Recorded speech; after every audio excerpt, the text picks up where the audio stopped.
सदाशिवसमारम्भां शङ्कराचार्यमध्यमाम् अस्मदाचार्यपर्यन्तां वन्दे गुरुपरंपराम्।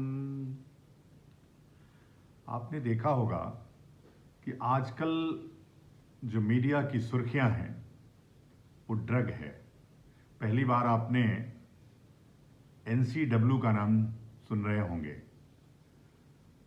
मतलब साफ है कि भारत में तमाम ऐसे धूम्रपान हैं जो वर्जित हैं और जो घातक हैं, जानलेवा हैं।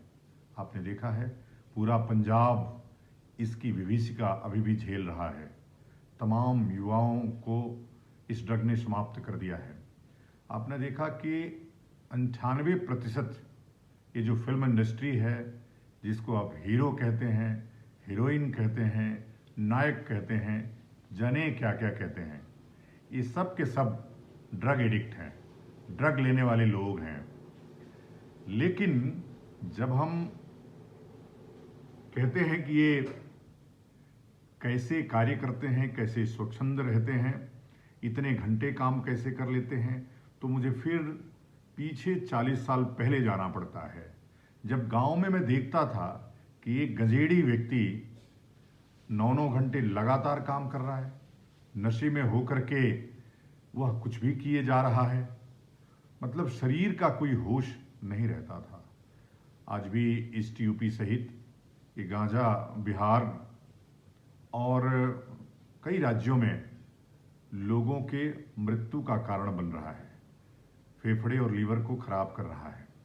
परंतु मैं आपका ध्यान एक तरफ और ले जाना चाहता हूं। जब आप कुंभ मेले देखते होंगे तो आप वहां अखाड़ों को देखने जाते हैं। जब आप साधुओं को ध्यान मुद्रा में, योग मुद्रा में, हठ मुद्रा में देखते हैं तो आप अपने आप को धन्य महसूस करते हैं। दूसरी तरफ एक क्षोभ तब होता होगा आपको जब आपको चिलम चढ़ाता हुआ साधु, ड्रग लेता हुआ साधु दिख रहा होगा।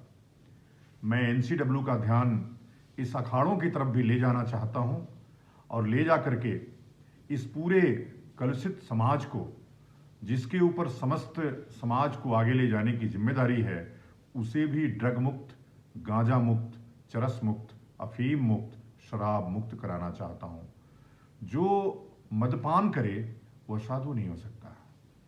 आप जितने भी अच्छे साधु हुए हैं, किसी ने इस प्रकार का धूम्रपान, यह एक भ्रांति आप सब में फैला दी गई कि इसको तो शिव लेते थे।